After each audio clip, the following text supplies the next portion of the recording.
いらっしゃい、いらっしゃいませ皆さん.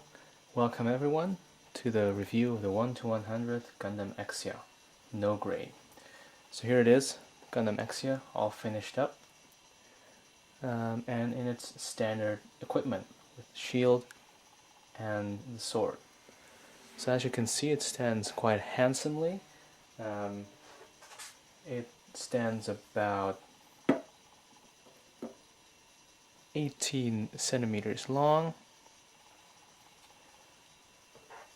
and looking at it for the first time, it actually looks pretty good. There have been some comments online that the proportions of the 1 to 100th model are not that good. Personally, I think it is indeed kind of chunky. Main reasons why people would find it that way is probably because of the relatively short legs.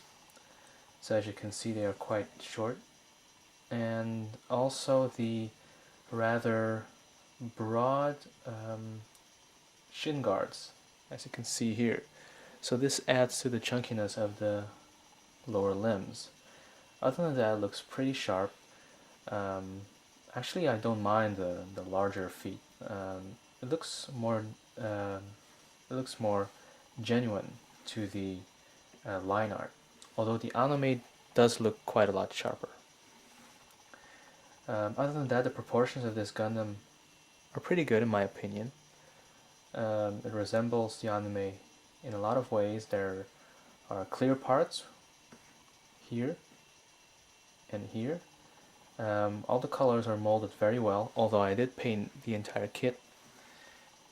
And yeah, so general appearance of this kit is really, really good. Alright, so next up, let's see what this guy can do. So what's the posability of this guy? If you compare it to previous 1 to 100th outings, which are not MGs, I think this Exia comes out pretty good. So let me show that by showing the movement of the lower limbs, so of the legs. So first I pop out these two sword holders, because these kind of restrict movement, although it's not as bad as in the 1 to 144th model. So here you see it, and the notorious hip joint does allow for some very impressive leg movement. So I can show it by making it do the splits. So this is really quite impressive for a non-HG model. Although problem is, it cannot hold this stance. See, it'll continue doing the split, because the problem is that that a hip joint that relies on a single small polycap to do this motion. So see, there is absolutely no restriction in this. Although if you kind of balance it out, it will keep a certain stance that you can be happy with.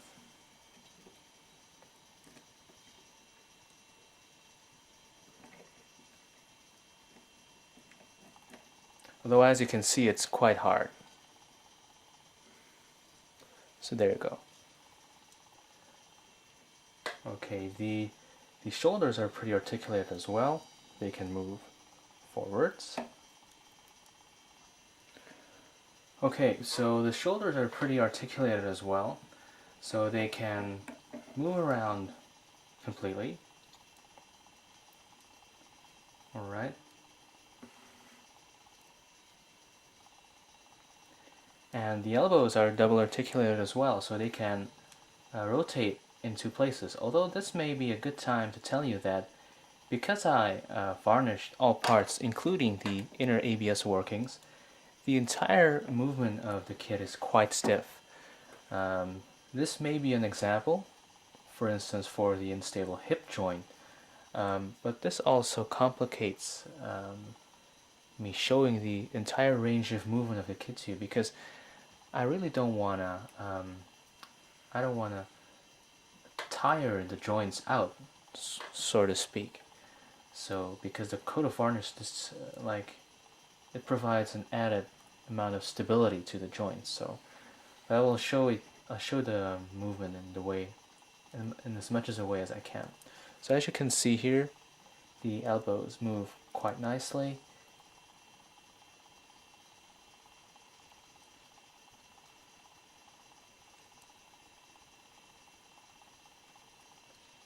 See, and they go pretty high up. They can actually move up a little bit higher, but as I said, I'm not going to show this to you today. Alright, so the shoulder can also move forwards and backwards, and they also can move up. And this torso armor moves along with it, kind of like the 1:144 fourth scale model. So okay, another thing I want to show you is the knee movement, which is pretty nice. So it also moves in two places. So it can go like this, and here it goes up as well.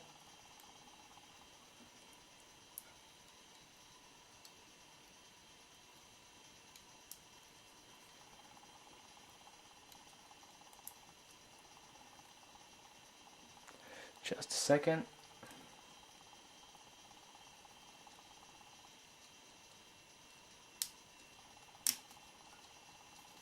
So here we are.